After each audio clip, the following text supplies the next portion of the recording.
ঘটে কোনো কারণ ঘটনা ঘটে আপনারা আমাদেরকে সরাসরি জানাবেন, আমরা কত কোম্পানি আসছে তার এক্স্যাক্ট ডিটেল আমরা আপনাদের সঙ্গে শেয়ার করতে পারছি না, কিন্তু তারা যেখানে যেখানে ডেপ্লয়েড হয়েছে সেখানে রুট মার্চিং করা হচ্ছে আমাদের অফিসারদের সঙ্গে। তারা 24 পরগনায় কবে থেকে রুট মার্চ শুরু হবে? 24 পরগনায় শুরু হয়ে গেছে, বারাসাত, বসিরহাট, বনগাঁ, ব্যারাকপুর, বিধাননগর সব জায়গায় কিছু কিছু কোম্পানি এসে গেছে, তারা রুট মার্চিং শুরু করেছে, নোটিফাই করেছি, আর তার উপরে আমরা অ্যাকশনও নিতে শুরু করছি। প্রার্থীদের এক্সপেন্ডিচারের ব্যাপারে কিছু রুলস এন্ড রেগুলেশন কিছু? হ্যাঁ, প্রার্থীদের এক্সপেন্ডিচার ব্যাপারে তো যখন নোটিফিকেশন হবে তারপরে আমরা ওদেরকে জানাবো। এক্সিস্টিং যা গাইডলাইন আছে ইসিআই সেটা ওদের জন্য অ্যাপ্লিকেবল।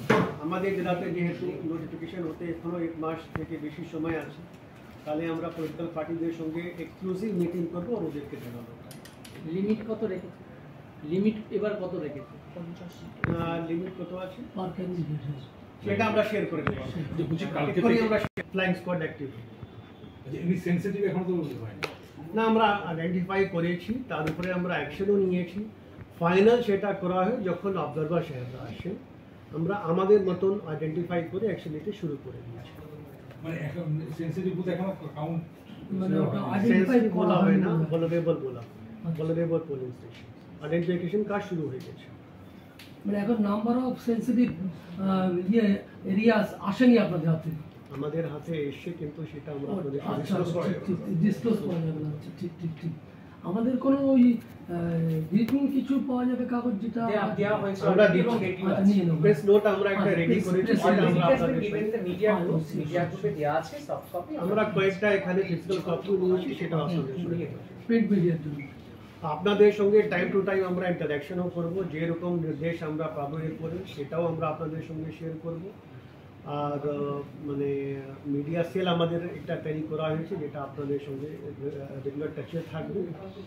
আমাদের এমসিএমসি সেলও একটা রেডি করা হয়েছে, যদি ইলেকট্রনিক মিডিয়াতে কোনো অ্যাডভার্টিজমেন্ট বেরোয় সেটা সার্টিফাই করার জন্য আমাদের একটা সেলও থাকবে, তারা সার্টিফাই করে। আরেকটা অনুরোধ ছিল, এটা তো পুরো গরম আর বর্ষার মধ্যে করে আমরা নিশ্চয়ই করব। আচ্ছা আচ্ছা আচ্ছা আচ্ছা, কারণ আমরা সারাদিন তো বৃষ্টি বা রোদ্রুই থেকে যাবো, সেক্ষেত্রে ঠিক আছে ঠিক আছে।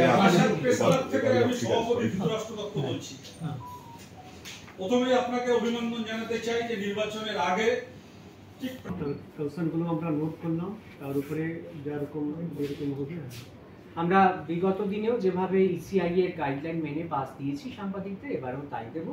আপনারা নির্দিষ্ট সময় আমরা যখন ফরম্যাট শেয়ার করব আবেদন করবেন, আমরা তো এবং সেই আবেদনের তালিকা যারা আবেদনকারী তাদের তালিকা যায় নির্বাচন সিইও অফিসে, সেখানে সেটা স্ক্রুটিনাইজড হয় এবং সেই কাজগুলো অ্যাপ্রুভ হয়ে আসে।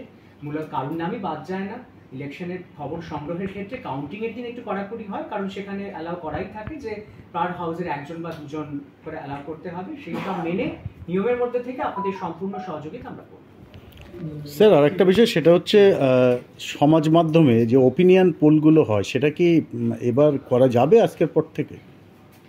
এর উপরে আমার কোনো আমাদের ইসিআই ডাইরেকশন যা আছে তার উপরেই আমরা বলতে পারছি। মানে সোশ্যাল মিডিয়া নিয়ে কোনো ডিরেকশন দেয়নি না এখনো? সোশ্যাল মিডিয়া নিয়ে স্পেসিফিক ডাইরেকশন আছে যে সোশ্যাল মিডিয়ার উপরে নজর রাখতে হবে। আমাদের কয়েকটা ধারা আছে আরসি অ্যাক্টে বা আইপিসি, সেটা মেনে যা পদক্ষেপ নেওয়া দরকার আছে। Thank you.